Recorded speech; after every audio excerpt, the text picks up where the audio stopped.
So with the biggest hurdle behind us and all the most central characters established, it's about time we address the next tier of characters who will more than likely play an integral role in the conclusion of this arc of the franchise. Yes, I said arc because apparently Kingdom Hearts is going to be going until I'm dead and buried, isn't it? Today we're focusing on a whole slew of characters who tend to flock around Twilight Town, a town that is exactly what it says on the tin. It's a town that seems to be perpetually in Twilight. Still don't quite get how night and day cycles work in the Kingdom Hearts universe, but I guess it doesn't really matter. This is going to be slightly different from the other videos because these characters are so intertwined that you kinda have to tell their tales simultaneously. There's not really any long stretches in their timelines where they're separated except near the beginning and at the end. To kick it off, let's start with Lee, a young, energetic, and friendly boy from Radiant Garden who hung around all day with his best friend Isa. He briefly meets a Keyblade wielder named Ventus and befriends him, but other than that and a few more playful snippets, we don't really get to learn much about who he was back then other than he was a bit of a troublemaker. At some point, he and Isa were turned into Heartless, potentially by Xehanort himself, and the nature of their strong wills meant that their bodies were returned as nobodies. They were quickly inducted into Organization 13 by Xemnas and renamed Axel and Syax, the 7th and 8th members respectively. From here, the organization lays low and bides time, at least as far as I can tell, so there's not really much of note until they show up next. So we'll cover the next character in line. Roxas is by far the most important character in this part of the recap. His story starts right when Sora releases his heart to save Kairi back in Kingdom Hearts 1. When Sora ends up becoming a Heartless, his nobody appears in front of the abandoned mansion in Twilight Town. Now, why this nobody appears in Twilight Town, I have no clue. As far as I can tell from everything I've reviewed in the last few months, Sora has absolutely zero contact with the town before this point, so I'm guessing nobody's just kind of randomly appear throughout the universe. Regardless, because of Sora's unique connection to Ventus from when he was a child, i.e. holding Ventus's detached heart for safekeeping, his nobody ends up looking like a dead ringer for the, dead fighter. In fact, I have a personal little theory that Ventus and Roxas are actually technically the same person, just with a serious case of memory loss and a bad case of body swapping, but that's not really relevant right now. Now, as an aside, you might be wondering how Sora had a body at the end of Kingdom Hearts 1 and all through Chain of Memories if his body was running around sounding like Jesse McCartney all throughout that period of time. Well, that's because Sora at the end of the first game and all through Chain of Memories is actually a Heartless that's been given shape thanks to Kairi's interference. She, being a Princess of Heart, had the ability to actually give him shape and form, but not actually restore his body to him. So yeah, the Sora we know and love for a significant period of time was just a floating heart with limbs.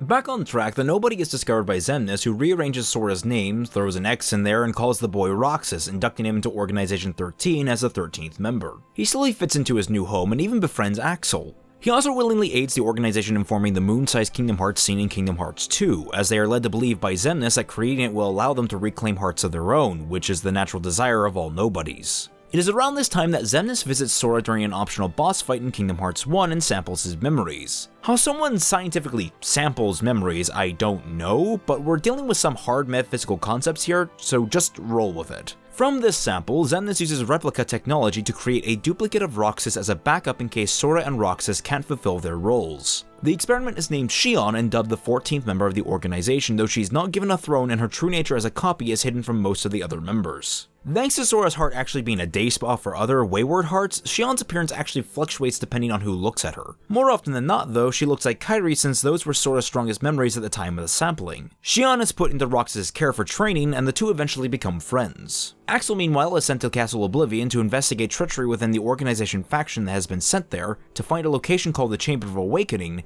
and to capture Namine. While he's ultimately instrumental in destroying the 5 organization members at the castle, including the ones that weren't traitors, he fails to find the chamber and allows Namine to escape. During this time, just when Sora is placed into hibernation by Namine, Roxas falls into a deep coma. After he awakes, he begins experiencing Sora's memories as dreams and hallucinations, and slowly this causes him to lose faith in the organization. When Axel returns, Roxas invites him to hang out with him and Xion, forming a trio of friends for a brief, peaceful stint at the organization. However, as Roxas begins to question more about his own identity, so too does Xion, straining their relationship with Axel and each other. Eventually, Xion, through a combination of encounters with Riku, the man named DiZ, and Namine, learns her true nature as a replica of Sora and flees the organization to find him. Axel, finding out the truth about her, is sent to retrieve her, which causes a definitive split between the three when Roxas witnesses the confrontation but is left out of the loop. Axel also learns that the nature of the replication process means that only Roxas or Xion will ultimately survive. One of them has to die, and he doesn't know which friend to choose. While on a mission, Xion attacks another member of the organization, Xigbar, who sees her as Ventus, and when she escapes, Axel lets her go. In the aftermath, Axel finally tells Roxas the truth about Xion but refuses to disclose Roxas' original somebody, i.e. Sora, prompting Roxas to leave. After besting Saïx on his way out, Roxas begins to search for Xion and finds her in Twilight Town, on the clock tower where the three hung out most often. She explains the truth to Roxas and reveals that she's become even more like Sora, having been reprogrammed by Xemnas to consume Roxas and become whole. The two fight and eventually Roxas comes out as the reluctant victor. While Xion slowly fades away into nothingness, she gives some parting words to Roxas, wanting him to stop Xemnas' plans, though as she dies, his memories of her begin to fade. Confused, angry, and desperately trying to hold on to his memories of her, he makes a frontal one-man assault on the Organization 13, wielding two Keyblades after absorbing Xion. However, he is met by Riku, who embraces the power of darkness to defeat Roxas and retrieve him. Roxas is brought back to DiZ, has his memory wiped and replaced, and is placed in a digital version of Twilight Town to wait out his remaining days in peace until he can be reintroduced to Sora and become whole. While in this digital recreation, he lives out a seemingly average life, having fun over the summer break. He's joined by digital replicas of some kids from Twilight Town he had hoped to befriend early in his tenure at the organization, Xehanort, Pence, and Olette. During the last 6 days of his vacation, Axel and the organization are able to breach the simulation and try to reclaim him, and in doing so, Roxas discovers his affinity with the Keyblade, some of the information on his past, and the fact that he's trapped in a simulation. Seeking answers, he makes his way to the abandoned manor of the town where Sora is being kept. He's intercepted by Axel, and Roxas, having retrieved some of his memories, ends up besting him while drawing two Keyblades. Axel retreats, and Roxas moves on to argue with DiZ over how he's been manipulated, only to finally relent and accept becoming part of Sora once and for all. After this, Roxas' presence isn't really felt, except for a few instances where his emotions are drawn out in Sora, like crying over seeing Xehanort, Pence, and Olette again in the real world. Axel, meanwhile, continues as a servant of the organization, though only briefly. He goes rogue when he realizes that if Sora were to become a Heartless again, Roxas would return. So he kidnaps Kairi as a way of luring Sora into a trap. She escapes briefly in Twilight Town, but he apprehends her again only to lose her a second time, this time to Saïx on the organization's behalf. Still on the run, he has an encounter with Sora where he ends up spilling some of the organization's gold, though he still keeps some of the cards close to his chest. He does apologize for kidnapping Kairi in the first place though, so I guess that's nice. Saïx shows up again and he flees. Much later on, when Sora discovers the portal to the world that never was, he's cornered by too many nobodies for him and his friends to defeat. Axel arrives and helps stop the ambush, but ends up putting his whole essence into a single attack. He fades away after explaining what he was trying to do to Sora in order to see Roxas again. At this point, the three are all officially dead. Except they're not quite at least. See, when Sora has his episode near the skyscraper in the world that never was, it's Roxas that pulls him into the dive into the heart, challenging Sora over who's the more worthy other. When Sora wins, Roxas accepts him and seemingly fuses with Sora completely. There's a brief dream shared between Roxas and Axel where they get to say goodbye, though Axel doesn't really stay dead. We'll get to that. We do see Roxas 2 more times as figments projected by Sora, but those are brief and really unremarkable moments, at least in the grand scheme of things. It's just sort of a nice bow on a narrative throughline for Roxas, really. So like I said, Axel isn't really dead. His Heartless was also killed, and if you remember what that means back when I talked about Xehanort, then you know that he's recompiled back into being Lee again.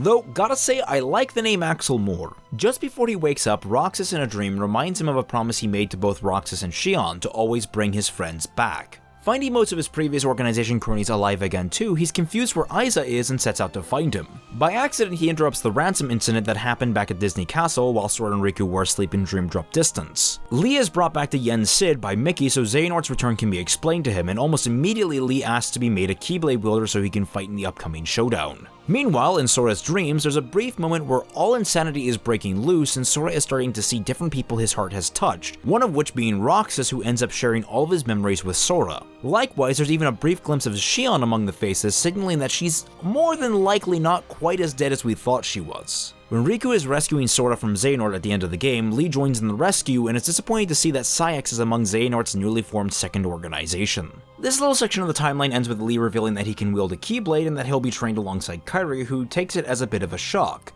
Girls don't normally hang out with previous kidnappers. This is where Kingdom Hearts 3 will presumably pick up for Lee and his story. As for Roxas and Xion, it's anyone's guess, though they're definitely present in a lot of the promotional material, so they're definitely making an appearance somehow. Namine is an interesting being. Even within the confines of all these different people with mixed up hearts and bodies, she's considered weird. You see, Kairi, being a princess of heart, lacks the darkness in her heart to create a Heartless, but because she passed her heart to Sora and because he became a Heartless, she still ended up creating a nobody, one with her qualities and traits but subsisting off Sora's body to maintain its existence. Because of her unique existence, she lacks memories of her own, but gains the power to manipulate the memories residing in Sora's heart and those connected to him. So when she comes to life at Castle Oblivion, again the rules on where nobodies show up are freaking random, the commanding Organization 13 member there, Marluxia, decides to use her for his own plans. He orders her to manipulate Sora's memories while he explores Castle Oblivion and twist them so that he'll become a puppet of his and overthrow the organization. She does so and even supplants the memories of Kairi in his heart to fill her own selfish desires. However, as Sora dives deeper into the castle, Axel frees her and she's able to come clean to Sora about what she's done. He forgives her for it, because of course he does, and after he defeats Marluxia, she puts Sora into stasis so she can repair his memories. She also manages to befriend Riku during his own trek through Castle Oblivion, though he refuses any help she offers in relation to his constant existential struggle against the darkness in his own heart.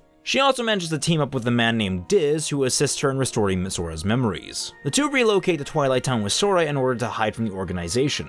From here, she doesn't do too much. She does befriend Xion when Xion goes rogue looking for answers, and Namine is even able to explain pretty much everything for her. Her role picks up a little more in Kingdom Hearts 2, where she, DiZ, and Riku are overseeing Sora's restoration process, as well as Roxas' time in the digital Twilight Town. When the organization starts attacking Roxas in an attempt to get him back, she's the first to jump in and try to explain the whole situation to him against both DiZ and Riku's wishes. When Sora is restored, DiZ orders Riku to destroy her since she served her purpose, but he refuses and leaves her with Axel. There's nothing on what happened between then and when she appears again, but the next time we see her, she's infiltrated the organization base and sprung Kairi from her imprisonment under Saïx. Being so close to Kairi causes the two of them to begin to merge at Namine's expense, and when Riku shows up to rescue the two, Namine vanishes completely, confident that Riku can protect Kairi. There's a scene near the end of the second game where Namine and Kairi officially become one, which involves Roxas and Sora going through the same thing. The reason I skimmed over it was that with Roxas, it really was just sort of a capstone to something that had already happened. I didn't find it too important, honestly. Similar with the brief flashes of the two we see just before the credits. Other than that, Namine has only cropped up a couple more times since. Briefly encoded, there was a digital version of her built out of the information stored in Jiminy's journal. Again, I'm not going to get into the dumpster fire that is Coded's plot, but to sum it up simply, she gave the plot dump that got Dream Drop Distance moving. Speaking of, she makes a brief appearance in Dream Drop Distance as someone connected to Sora's heart, but after that, as far as anyone's concerned, she's just nestled comfortably inside Kairi's heart, just kinda chilling there. I'll let you know if Kairi starts developing magic memory powers. Last person on today's list is Ansem the Wise, aka Darkness in Zero, aka DiZ. Yes, the name is stupid, but we'll get to that. During the period just before and during Birth by Sleep, Ansem the Wise was the Sage King of Radiant Garden, ruling over the world peaceably and conducting research with his 5 lab assistants. At some point, he discovers a young amnesiac named Xehanort and takes him on as an apprentice. He uses science to probe Xehanort's heart and make a crack at the boy's memories, but begins to regret it as his apprentice becomes unstable. Xehanort loops all the other apprentices into conducting inhumane experiments, and Ansem shuts them down shortly before befriending King Mickey. Upon King Mickey's suggestion, he reviews Xehanort's data from the experiments and realizes that Xehanort was impersonating him in the reports. Too late to stop their descent into darkness, he is flung into the realm of darkness by the apprentices. He grows bitter and resentful of them and begins plotting revenge. He takes on the garish name of Darkness in Zero, aka DiZ, and dresses himself up like a rejected boss fight from Final Fantasy X as a disguise. He watches as events unfold from the sidelines, such as the defeat of Xehanort's Heartless in the first Kingdom Hearts. He starts squatting in the mansion just outside Twilight Town because, you know, he's kind of homeless after the coup in Radiant Garden. During the Castle Oblivion arc, he monitors everything going on with Sora and Namine, and even assists Riku along his path, though while in even further disguise as Xehanort's Heartless. He also reunites with King Mickey, though refrains from revealing his identity, as Mickey would just persuade him to abandon his revenge schemes. He helps oversee Sora's restoration with Namine and was instrumental in pushing Riku and Namine to make the hard decision to make sure he awoke. This included hunting Xion and capturing Roxas, so the former was taken out of their hand when she attempted to willingly hand herself over, but that was foiled by the organization. He develops the digital Twilight Town that they store Roxas in when they catch him, as well as the technology used to digitize hearts. He is dismissive of Roxas and Namine when it comes to their emotions, since apparently nobodies can't feel them because they don't have hearts, which, yeah, nobodies feel emotions.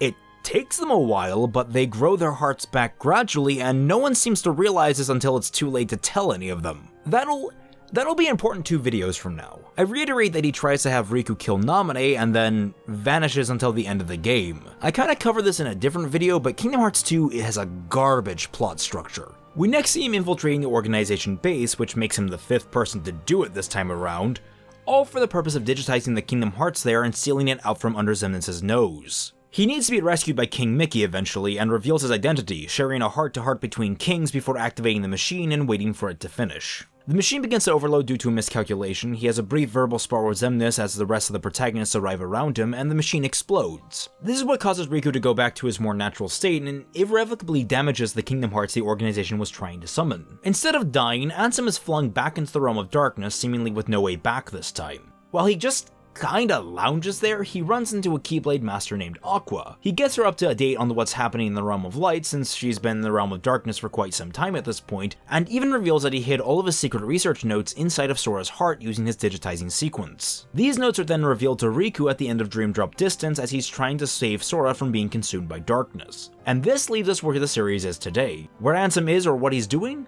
I don't know. We've not seen hide nor hair of him since. Here's hoping he gets a good ending in Kingdom Hearts 3 as well. If you liked this video, please give it a like and consider subscribing to the channel. If you do, remember to click that bell to get the actual notifications YouTube should send you with its subscriptions.